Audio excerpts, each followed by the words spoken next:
بسم اللہ الرحمن الرحیم۔ معزز سامعین، رمضان المبارک کے اور روزے کے مسائل چل رہے تھے، تو آج افطاری کے متعلق کچھ مسائل پر بحث کی جائے گی۔ افطاری میں وقت ہو جانے کے بعد تاخیر کرنا یہ درست نہیں ہے، بلکہ جب افطاری کا وقت ہو جائے تو روزہ افطار کر لینا یہی سنت ہے اور یہی پسندیدہ عمل ہے۔ صحیح بخاری میں حدیث موجود ہے، حضرت سہیل بن سعد رضی اللہ تعالیٰ عنہ اس کے راوی ہیں۔ آپ صلی اللہ علیہ وآلہ وسلم کا ارشاد نقل فرماتے ہیں، مفہوم اس کا کچھ اس طرح بنتا ہے کہ جب تک لوگ افطاری کرنے میں وقت ہو جانے پر جلدی کرتے رہیں گے وہ خیر پر رہیں گے۔ حضرت ابو ہریرہ رضی اللہ تعالی عنہ سے ایک اور حدیث مروی ہے۔ حدیث قدسی کا مفہوم اس طرح ہے کہ اللہ رب العالمین کو وہ بندے زیادہ پسند ہیں جو افطاری کرنے میں جلدی کرتے ہیں۔ تو یہاں پر ایک چیز سمجھنے کی ہے کہ اللہ رب العالمین نے صبح سحری میں تاخیر کو افضل کیا ہے اور افطاری کے وقت روزے کو وقت ہو جانے پر جلدی افطار کرنے کو پسندیدہ فرمایا ہے۔ مقصد یہ ہے کہ اللہ رب العالمین کو ہماری بھوک پیاس سے زیادہ ہماری اطاعت کی ضرورت ہے۔ اللہ رب العالمین ہماری بندگی دیکھنا چاہتے ہیں کہ صبح کو الہ العالمین نے کہا کہ آپ نے سحری میں تاخیر کرنی ہے، افطاری میں الہ العالمین کا حکم ہے کہ جلدی کرنی ہے۔ اب ایک بندہ صبح سحری میں جلدی کرتا ہے، افطاری میں تاخیر کرتا ہے اور یہ سمجھتا ہے کہ میرا روزہ دوسروں سے 15 منٹ 20 منٹ یا گھنٹہ زیادہ لمبا ہے تو مجھے زیادہ ثواب ہوگا، تو اس کو زیادہ ثواب نہیں ہوگا بلکہ وہ سنت کو چھوڑنے والا اور اللہ کے حکم کو چھوڑنے والا ہوگا۔ اللہ رب العالمین روزے سے اپنی اطاعت کو دیکھتے ہیں کہ میرا بندہ میری اطاعت کتنی کرتا ہے۔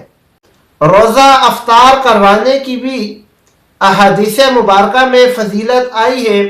سنن ترمذی میں روایت موجود ہے، حضرت زید بن خالد جہنی رضی اللہ تعالی عنہ اس کے راوی ہیں۔ وہ فرماتے ہیں جس کا مفہوم ہے کہ جس بندے نے بھی کسی کو روزہ افطار کروایا تو اس کو روزہ رکھنے والے کی طرح ہی ثواب ہوگا اور روزہ رکھنے والے کے ثواب میں کسی طرح کی کوئی کمی نہیں ہوگی۔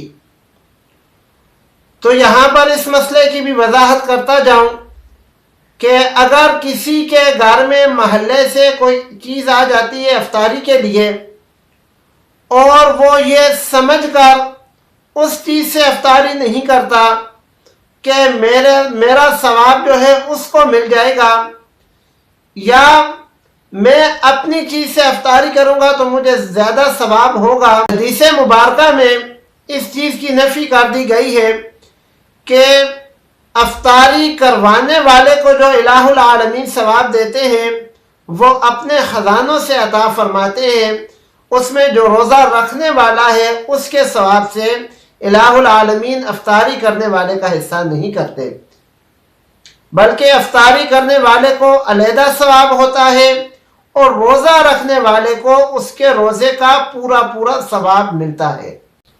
تازہ کھجور سے روزہ افطار کرنا یہ زیادہ افضل ہے، اور اگر تازہ کھجور میسر نہ ہو تو پھر خشک کھجور یا چوارے سے روزہ افطار کرنا یہ بہتر ہے، اور اگر یہ بھی نہ ہو تو پھر پانی سے روزہ افطار کر لینا چاہیے۔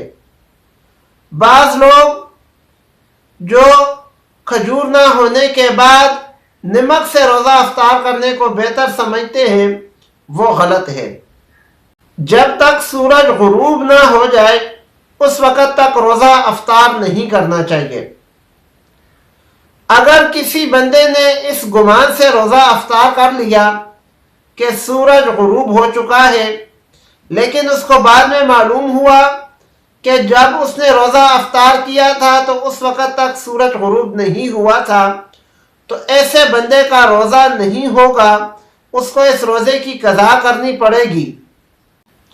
لہذا جس طرح سحری کا اہتمام کیا جاتا ہے کہ 1 منٹ کی کمی بیشی نہیں کی جاتی، ایسے ہی افطاری کا بھی اہتمام کرنا چاہیے، خواہ وہ مسجد سے اعلان کے ذریعے سے ہو، انسان کا اپنا مشاہدہ ہو، یا کسی مستند ادارے کا آپ کے پاس نقشہ موجود ہو، تو اس کے مطابق افطاری کا بندوبست کر لیں اور اپنا روزہ افطار کر لیں۔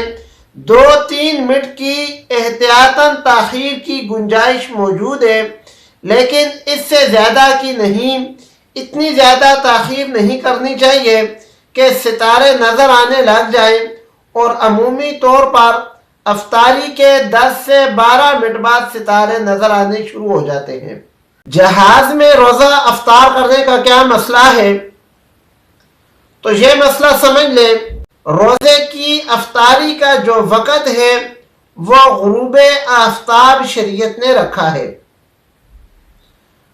اب ایک بندہ جہاز پہ جا رہا ہے، جہاز 10,000 فٹ کی بلندی پر ہے، اور جس جگہ پر یا جس ملک پہ جہاز جا رہا ہے اس ملک کے رہنے والوں کی افطاری کا وقت ہو گیا ہے، لیکن چونکہ جہاز 10,000 فٹ کی بلندی پر ہے، اس کو سورج نظر آ رہا ہے، تو زمین والے تو اپنا روزہ افطار کر لیں گے، لیکن یہ جہاز میں بیٹھا ہوا آدمی یہ اپنا روزہ اس وقت تک افطار نہیں کرے گا جب تک اس کے حال، اس کی جگہ اور اس کے مقام کے مطابق غروب آفتاب نہ ہو جائے۔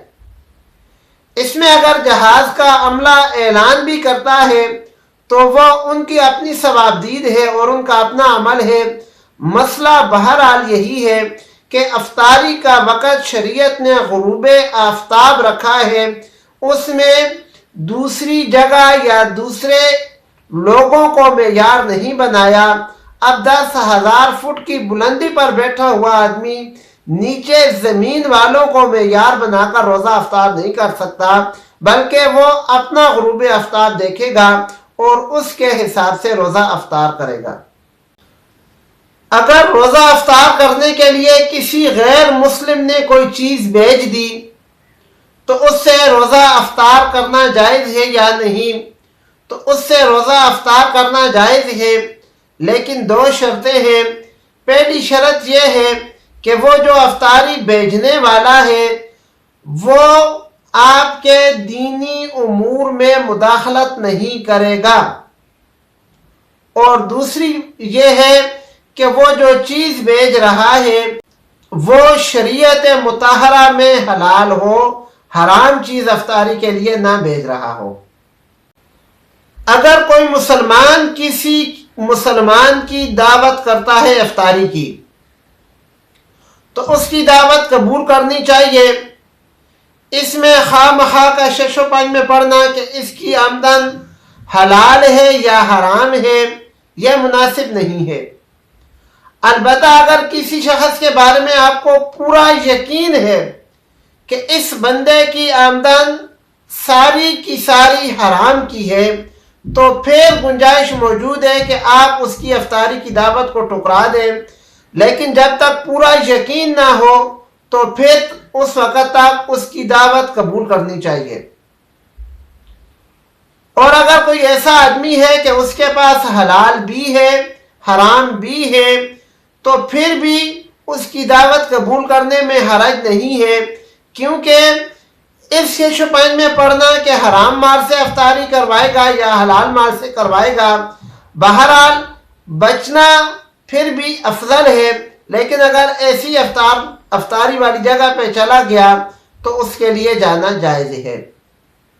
افطاری کے وقت دعا زیادہ قبول ہوتی ہے، تو افطاری کے وقت میں دعا کا زیادہ اہتمام کرنا چاہیے۔ گھروں کے اندر خواتین افطاری بنانے میں لگی رہتی ہیں، تو وہ اس میں خاص طور پر سستی کر جاتی ہیں۔ ان بہنوں اور ماؤں سے بھی گزارش ہے کہ افطاری 10-15 منٹ کوشش کر کے پہلے تیار کر لیں، اور آخر وقت میں دعاؤں کی قبولیت کا وقت ہوتا ہے، الہ العالمین سے دعائیں مانگ لیں، یہ دعا کی قبولیت کا وقت ہے۔ مسجد میں روزہ افطار کرنا کیسا ہے؟ یاد رکھیں، مسجد میں کھانا پینا یہ پسندیدہ عمل نہیں ہے۔ اگر بوقت ضرورت مسجد میں بیٹھ کر کھانا پینا پڑ جائے تو اعتکاف کی نیت کر لینا چاہیے۔ اور اگر آپ لوگوں نے مسجد میں ہی افطاری کرنی ہے تو اس کی 2 صورتیں ہیں۔ ایک تو یہ ہے کہ مسجد کے متصل کوئی برآمدہ یا کوئی جگہ ہو تو وہاں بیٹھ کے افطاری کر لیں، اور اگر یہ ممکن نہ ہو مسجد میں ہی کرنی ہے تو افطاری سے پہلے اس چیز کا خوب بندوبست کریں کہ مسجد کی صفائی ستھرائی میں کوئی کمی کوتاہی نہ ہو۔ اس کی صورت یہ ہو سکتی ہے کہ ایک جماعت یا کچھ لوگ متعین ہوں جو دسترخوان بچھائیں، افطاری سلیقے سے اور برابر تقسیم کریں، اور پھر نماز کے لیے مسجد کو صاف ستھرا کریں۔ نماز پڑھنے کے بعد برتن دھو کر مسجد کی صفائی کو یقینی بنائیں۔ افطار پارٹی کرنا کیسا ہے؟ افطار پارٹی کرنے میں کچھ مذائقہ نہیں ہے، لیکن اگر وہ شرعی خرافات سے پاک ہو۔ مثلا افطاری کرنے کا مقصد اللہ کی رضا ہو، افطاری کروانے کا مقصد اپنا ذاتی مفاد نہ ہو۔ اور یہ معلوم کرنے کا ایک آسان طریقہ یہ ہے کہ جو بندہ افطار پارٹی دے رہا ہے، آپ دیکھیں کہ اس میں اس کے اپنے رشتہ دار یا اس کے دوست احباب یا اس کے بزنس پارٹنر ہی شامل ہیں، یا اس افطاری میں غرباء، مساکین، یتیم اور نادار لوگ بھی شامل ہیں۔ غرباء، یتیموں اور نادار لوگوں کو شامل کر لینا افطاری میں یہ ضروری ہے، کیونکہ اگر صرف آپ لوگوں نے اپنے بزنس پارٹنرز کی ہی افطاری کروانی ہے تو اس کا مقصد سیدھا آپ کا بزنس بنتا ہے، ثواب نہیں بنتا۔ افطار پارٹی میں ذاتی مفاد ملحوظ خاطر نہ ہو بلکہ ثواب کی نیت ہو۔ دوسری بات یہ ہے کہ افطار پارٹی میں مرد و خواتین کو اکٹھا یا ان کا مخلوط انتظام نہ ہو، بلکہ خواتین کے لیے علیحدہ باپردہ نظام موجود ہو۔ تیسری بات یہ ہے کہ اجتماعی افطاری کے لیے چندہ کرنا کیسا ہے؟ تو چندہ اس طریقے سے کرنا کہ ہر بندہ خوشی اور رضامندی سے اگر دینا چاہتا ہے پھر تو ٹھیک ہے، لیکن اگر کسی بندے کی رضامندی نہیں ہے، وہ اپنی عزت نفس بچانے کے لیے دے رہا ہے، تو پھر ایسا چندہ اکٹھا کرنا افطار پارٹی کے لیے جائز نہیں ہے۔ افطار پارٹی میں اجتماعی دعا کروانا تو یہ ضروری نہیں ہے، بلکہ دعا کے اندر اصل چیز اور دعا کا اثر جو ہے وہ خلوص کے ساتھ ہوتا ہے اور دل کے ساتھ مانگنے سے ہوتا ہے۔ تو اجتماعی دعا میں تو جو مانگنے والا ایک ہے، باقی آمین کہنے والے ہیں، یہ بھی سنت سے طریقہ ثابت ہے، لیکن اگر ہر بندہ اجتماعی طور پر مانگے گا تو پھر ہر بندہ اپنی ذاتی ضرورت کے لیے دعا نہیں کر سکتا۔